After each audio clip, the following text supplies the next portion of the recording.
Below 404 Boxing. Shout out to the LDBC. Shout out to my subs. Hey, shout out to Marlo's Corner Trades. You haven't been over there and checked out the channel, go check out Marlo's Corner. It's always jumping on fight night, fight weekend. Also, does some they do trivia over there. I think it's on Thursday sometimes. Sometimes just have like a, basically chopping it up on Thursday night, talking some boxing. Hopefully they'll do a show tonight. I can get over there and check them out. But anyway, and also check out Trey X's commentary, best blow-by-blow commentary on YouTube, calling the fights on Fight Night Live. All right, so Anthony Joshua has resurfaced. Joshua's been quiet ever since we saw him playing with those, shooting the crap with those kids at that park in New York when he was grounded and couldn't fly home because of concussion protocol or whatever the case was. But he's resurfaced, and the humility seems to be gone. He's no longer just giving Andy Ruiz the props and credit for beating him, and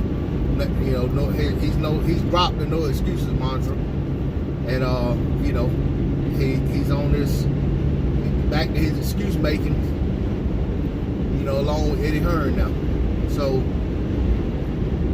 now AJ is basically saying he wasn't prepared to fight Andy Ruiz because he, in other words, he had bigger fights on his mind.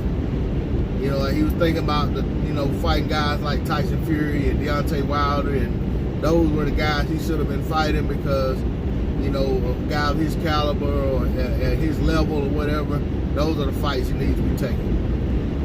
Well, when you're proclaiming to be the king of the division, the champion, yeah, those are the guys you should be fighting. But he found a way not to fight those guys. And he was coming over to America to fight Gerald Miller. The guy everybody was saying they didn't want to see him fight. I mean, that fight was in works for like over a year. It wasn't like he came over here, couldn't get the Wilder fight and settled for Gerald Miller. That was the fight they planned on making all along. That was the reason Eddie Hearn was invested in Gerald Miller, trying to help him build his career and build his recognition and fan base so that he could look like a viable opponent for Anthony Joshua.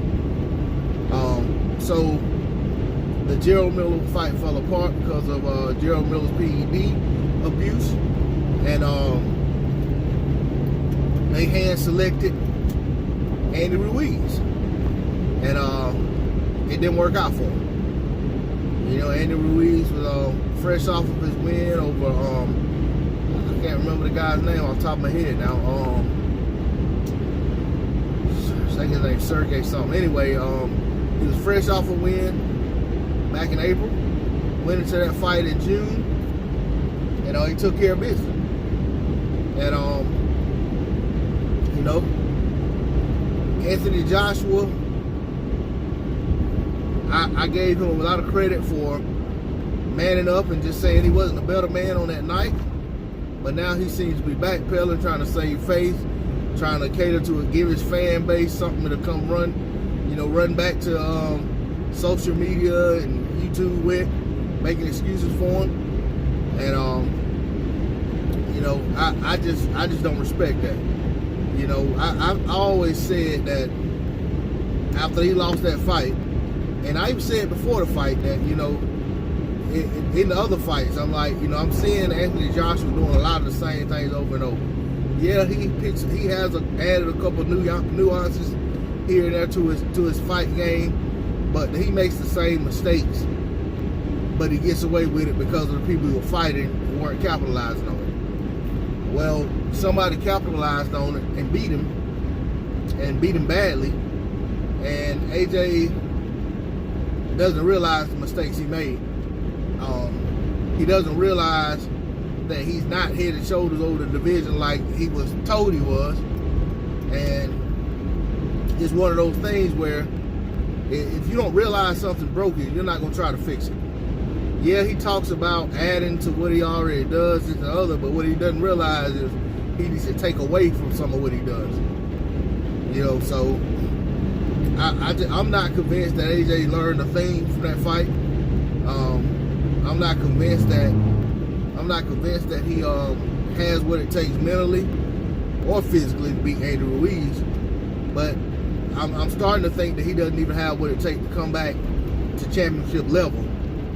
Not with the current crop of heavyweights, because you have to know what you've done wrong when something doesn't work out for you, so that you can fix that and try to get a better result going forward. And Anthony Joshua didn't realize that. And you know, him making comments like, you know, he'll beat Ruiz in Mexico with one of his relatives being the refs. I mean, that sounds good, but I akin that to Keith Thurman and all his big talk going into that Manny Pacquiao fight. And I'm telling y'all, I wasn't one of those people who were riding with Thurman. I was saying all along that Thurman was trying to talk himself up for that fight. That he was trying to convince himself of the things that he was saying, not that he truly believed those things. And I'm thinking Anthony Joshua's borrowed a page from Keith Thurman's book, and he's going to probably get the same result that Keith Thurman got. He's going to lose once again. But I'm not going to harp on it too much. It's D-Lo 4 for boxing. I'm out. Peace.